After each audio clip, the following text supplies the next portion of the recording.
ఆమె స్కూలు పిల్లలకు పాఠాలు చెప్పే టీచర్ అడ్డాకూలితో అక్రమ సంబంధం పెట్టుకుంది.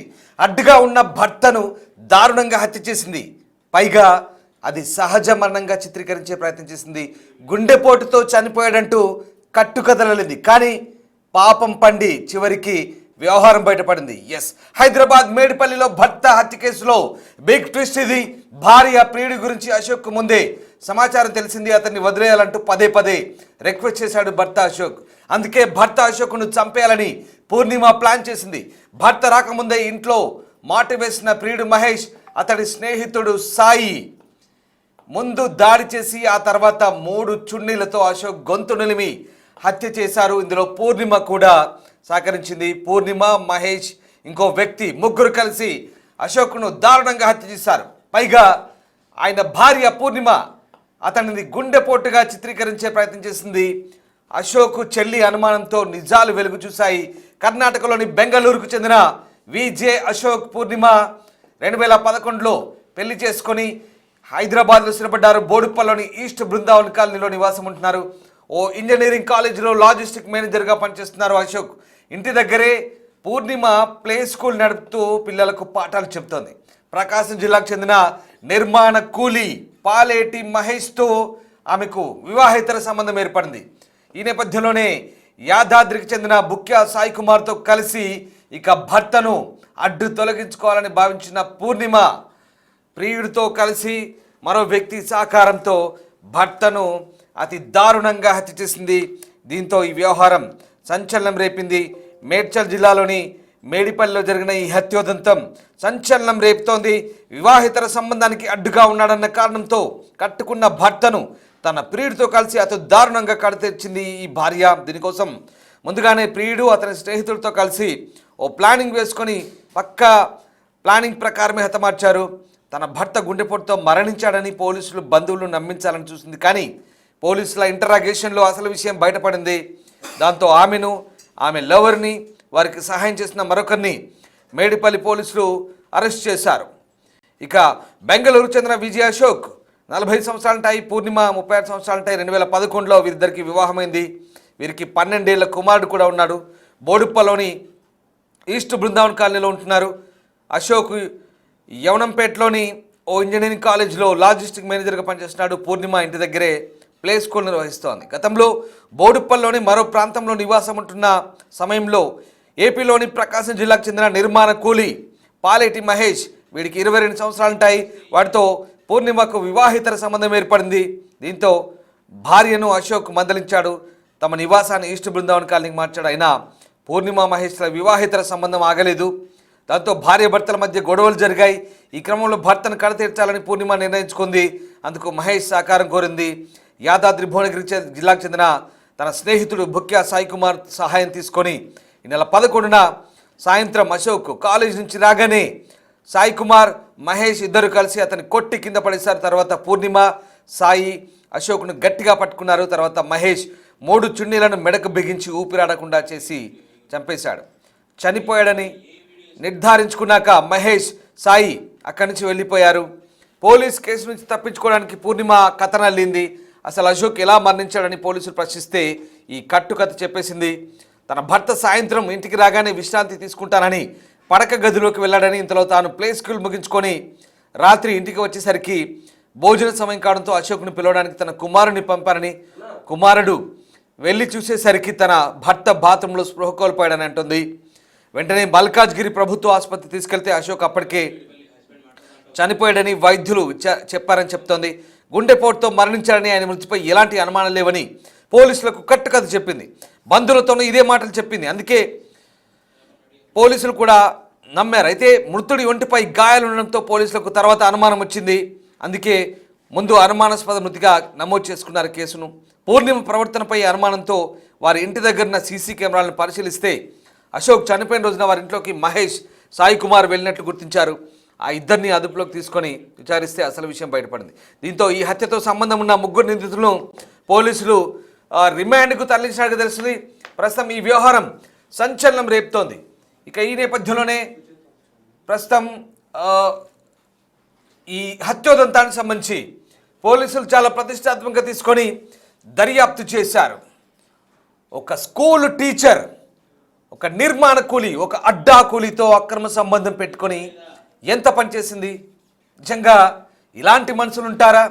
సరే, నిర్మాణ కూలి అయినా అడ్డా కూలి అయినా మనుషుల మధ్య రిలేషన్స్, వ్యామోహాలు ఏ రకంగా ఏర్పడతాయో మనం ప్రత్యేకంగా దాని గురించి చర్చించాల్సిన అవసరం లేదు. కానీ కట్టుకున్న భర్తను పిల్లలకు పాఠాలు చెప్పి సమాజానికి విద్యా బుద్ధులు నేర్పాలనుకుంటునే ఒక టీచర్ చాలా కిరాతకంగా పెంచి పోషిస్తున్న భర్తను, అతనితో ఇన్నాళ్ల పాటు సంసారం చేసిన భర్తను కిరాతకంగా హతమార్చింది. దీనికి వీళ్ళ సహాయం తీసుకుంది.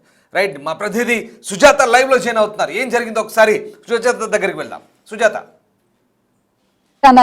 తను ఎన్నో ఆశలతో కట్టుకున్నటువంటి రూపాయి కూడబెట్టుకొని కట్టుకున్నటువంటి ఇదే ఇల్లు, అశోక్ ఇల్లు. ఈ ఇంట్లోనే ఫస్ట్ ఫ్లోర్ లో ఇటు శ్రీ ప్లే స్కూల్ అని చెప్పేసి తన భార్య ఒక ప్లే స్కూల్ ని నడుపుతుంది.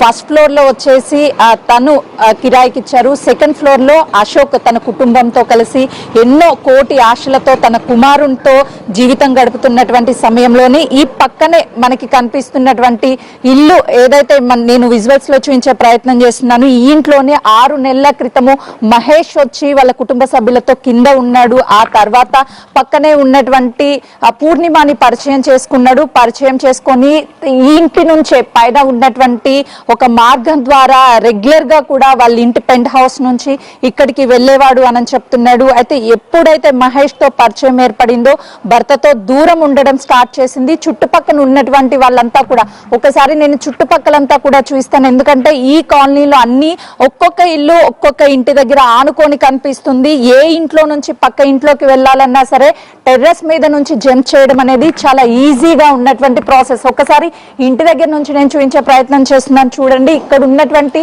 టెర్రస్ నుంచి ఈ పక్కనే ఉన్నటువంటి బిల్డింగ్ మీదకి జంప్ చేయొచ్చు. ఇదే బిల్డింగ్ మీద నుంచి పూర్ణిమ ఉంటున్నటువంటి ఇంటి మీదకి జంప్ చేయొచ్చు. అయితే మహేష్ వ్యవహరించేటువంటి తీరు చుట్టుపక్కల వాళ్ళు గమనించి వెంటనే తనని ఇక్కడ నుంచి ఖాళీ చేయించారు. అయితే ఆ తర్వాత కూడా మహేష్ ఎదురుగా ఇప్పుడు ప్రస్తుతం నేనున్నటువంటి రోడ్డు మీద నుంచి పూర్ణిమ ఇంటిలోకి, అంటే అశోక్ ఎన్నో కళలతో నిర్మించుకున్నటువంటి ఇంట్లోకి వెళ్ళేటువంటి మార్గం ఇక్కడికి వెళ్ళాలి అని అంటే చుట్టుపక్కల ఉన్నటువంటి వాళ్ళంతా కూడా చూస్తారు. ఆ చుట్టుపక్కల ఉన్నటువంటి వాళ్ళు చూడకుండా ఉండేందుకు తను వెనుక సైడ్ నుంచి ఇంట్లోకి వెళ్తున్నాడు. అయితే నిన్న ఈ కేసుకి సంబంధించి ప్రధానంగా తన సిస్టర్, ఎవరైతే అశోక్ సిస్టర్ అనుమానం వ్యక్తం చేసిన తర్వాత ప్రధానంగా ఈ రోడ్లో ఉన్నటువంటి సీసీ కెమెరా, ప్రస్తుతం నేను చూస్తున్నాను కదా, ఈ కేసుని ఛేదించినటువంటి సీసీ కెమెరా ఎగ్జాక్ట్ గా ఇక్కడ మనకు విజువల్స్ లో కనిపిస్తున్నటువంటి సీసీ కెమెరానే పోలీసులకి చిక్కించింది పూర్ణిమ అని పోస్ట్ మార్టం రిపోర్ట్ ఒకవైపు అయితే, మరోవైపు నిందితుల్ని మాత్రం పట్టించింది ఈ సీసీ కెమెరానే. ఈ సీసీ కెమెరా ఎగ్జాక్ట్ గా మనకు కనిపిస్తున్నది అంటే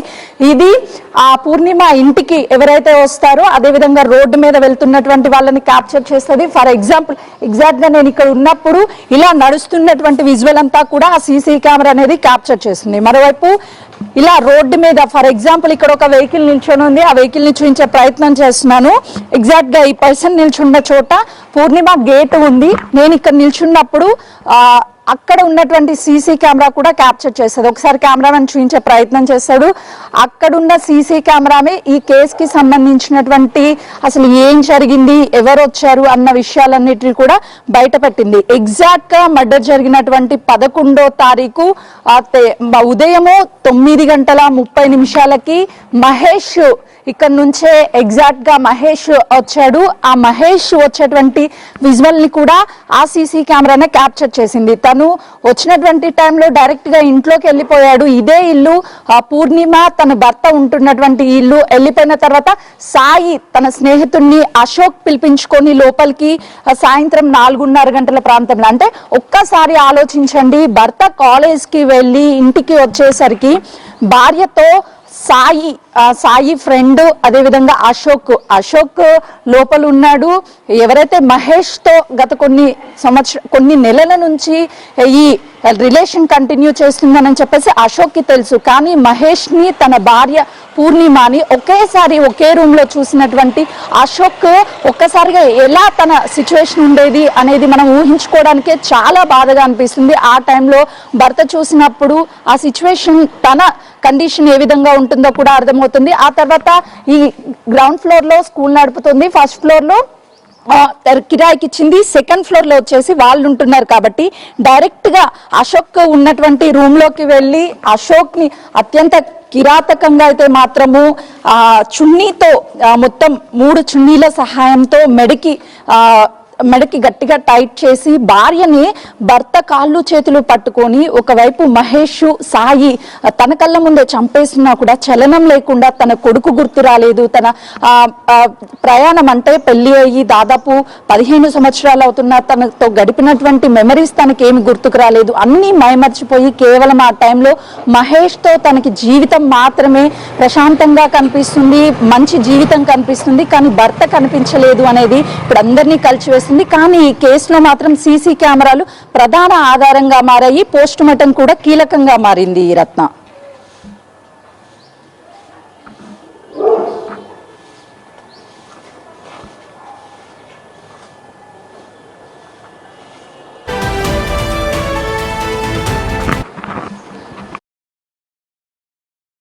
రైట్, ప్రియుడు మహేష్తో కలిసి భర్త అశోక్ను దారుణంగా హత్య చేసింది పూర్ణిమ అనే ఈ స్కూల్ టీచర్. ఇగో చూస్తున్నారుగా స్క్రీన్ పై, ఈవిడే పూర్ణిమ, ఆమె ప్రియుడు మహేష్. పిక్చర్స్ మనం చూడొచ్చు. అలాగే ఈ హత్యకు సహకరించిన వ్యక్తి సాయి కుమార్, ఇదిగో ఈ మహేష్ లవర్. ఈమె పూర్ణిమ ప్రియుడు మహేష్తో కలిసి అతి దారుణంగా చున్నీలతో గొంతు నిలిమి హత్య చేసింది. అశోక్ ఇంటికి రాగానే కాపుగాచిన ఈ ముగ్గురు కూడా కిరాతకంగా హతమార్చి తిరిగి సహజ మరణంగా చిత్రీకరించే ప్రయత్నం చేసింది ఈ స్కూల్ టీచర్. ఈమె టాలెంట్ అంతా కూడా ఈ ప్రియుడితో కలిసి భర్తని ఎలా చంపాలనే కోణంలోనే ఉపయోగించినట్టుగా అర్థమవుతుంది. సమాజంలో ఒక టీచర్ వృత్తిలో ఉండి ఒక స్కూల్ నడుపుతున్న ఒక మహిళ ఇంత కిరాతకంగా ఒక నిర్మాణ కూలితో, ఒక అడ్డా కూలితో అక్రమ సంబంధం పెట్టుకొని, వివాహితర సంబంధం పెట్టుకొని భర్తని హతమార్చడం వెనుక చాలా దారుణమైన కోణాలు దాగి ఉన్నట్టుగా అర్థమవుతుంది. ఈ నేపథ్యంలోనే ప్రస్తుతం ఈ వ్యవహారాన్ని పోలీసులు చాలా ప్రిసీరియస్గా తీసుకున్నారు. తొలుత అనుమానం వచ్చింది. అయితే ఈవిడ అశోక్ చెల్లెలు ఇచ్చిన ఫిర్యాదుతో ఒక్కసారిగా పోలీసులు కూడా అలర్ట్ అయ్యారు. అనుమానాలు వ్యక్తం కావడంతో అశోక్ బాడీ పైనటువంటి గాయాల నేపథ్యంలో వాళ్ళు ఈ కేసును చాలా ప్రిసీరియస్గా తీసుకొని ఇంట్రాగేషన్ చేసిన తర్వాత మొత్తం వ్యవహారం బయటపడింది. తమదైన స్టైల్లో విచారించిన పోలీసులకు అసలు విషయం బయట